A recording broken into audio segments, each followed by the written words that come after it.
Tout juste sorti de la pandémie, après avoir souligné l'importance de l'autosuffisance alimentaire et de la production locale, la province peine à protéger adéquatement ses terres agricoles. C'est le constat accablant que dresse la commissaire au développement durable du Québec dans le rapport qu'elle a déposé jeudi. Des lacunes majeures, dit Jannick Lambert, auxquelles le gouvernement Legault doit s'attaquer sans délai.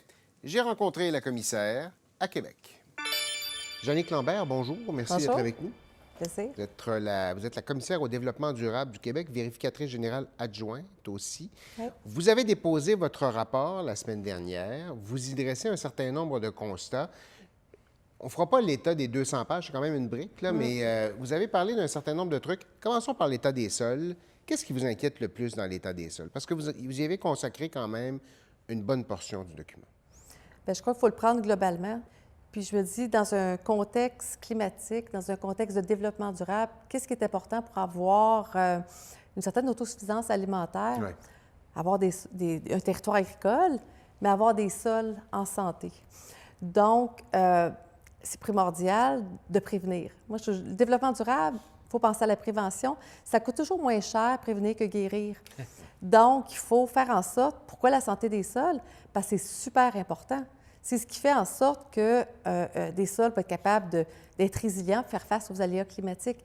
Ça prend du temps, avoir une qualité des sols. Donc, c'est vraiment important pour le ministère de savoir, premièrement, est-ce qu'on a des sols en santé au Québec?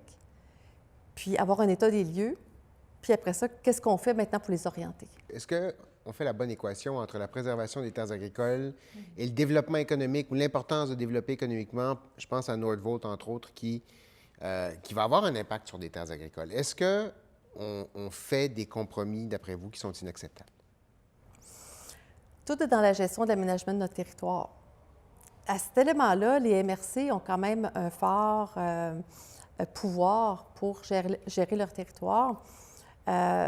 Puis on voit, on met un exemple dans notre rapport, il y a des villes comme la ville de Laval qui a mis en place un système de taxation supplémentaire pour des terres qui ne sont pas utilisées pour des fins agricoles. Fait qu'on voit qu'il y a certaines MRC qui se prennent en main pour dire on doit exploiter nos terres agricoles, on doit les protéger. Abstraction faite des décisions du gouvernement. Fait qu'il y a le territoire souvent qui s'organise puis qui sont conscients de l'importance. Ça manque de cohérence. Il devrait y avoir une meilleure cohérence, effectivement. D'une région à l'autre.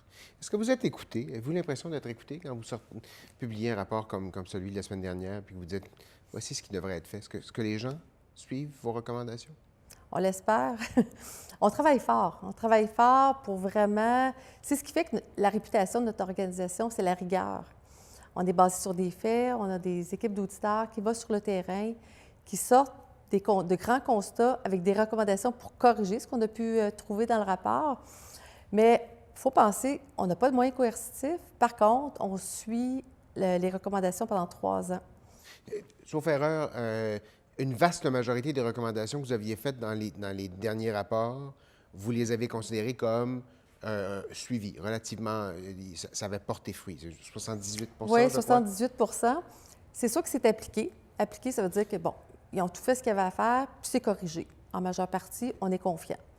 Soit que c'est encore en cours, mais là, si on a un doute de dire la confiance n'est pas au rendez-vous, bien là, on devient insatisfait. Mais pour 78 depuis des recommandations on a élaborées depuis 2018, on était somme toute satisfaits, oui. C'est un résultat qui vous plaît, vous, comme commissaire? On voudrait toujours que ça soit 100 hein? C'est ce qu'on vise. Il y a une raison d'être. Pourquoi je fais ce métier? C'est pour améliorer la gestion des fonds publics. Fait que ce qu'on voudrait, dans le fond, c'est que tout soit appliqué. Un mot sur le fonds vert. Oui. Vous avez parlé du fonds vert dans le rapport. Vous soulevez des doutes sur la façon, je ne sais pas comment le résumer de façon simple, sur la façon dont c'est géré, sur la gouvernance du fonds. C'est peut-être la meilleure façon de le dire. Il y a de grosses lacunes, d'après vous? Bien, c'est des lacunes nous avons relevées en 2020 et en 2022. Ça ne s'est pas amélioré?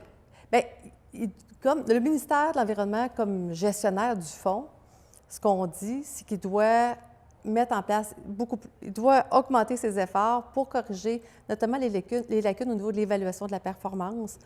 C'est primordial. Puis au niveau de la reddition de comptes, à savoir, est-ce que les fonds, on parle de milliards de dollars, les fonds utilisés sont utilisés correctement puis efficacement. L'utilisation de ces fonds, le développement durable, est-ce que c'est suffisamment une préoccupation du gouvernement, d'après vous? Mes prédécesseurs, moi-même, on constate que c'est difficile, la mise en œuvre du développement durable au gouvernement. C'est une loi qui date de 2007, qui disait qu'on devait changer notre façon de développer, que c'était non viable, il y avait urgence d'agir. Puis c'est pourquoi je me donne comme mission, de toute façon, d'ailleurs, c'est un de mes mandats, là, à chaque année, de me prononcer là-dessus.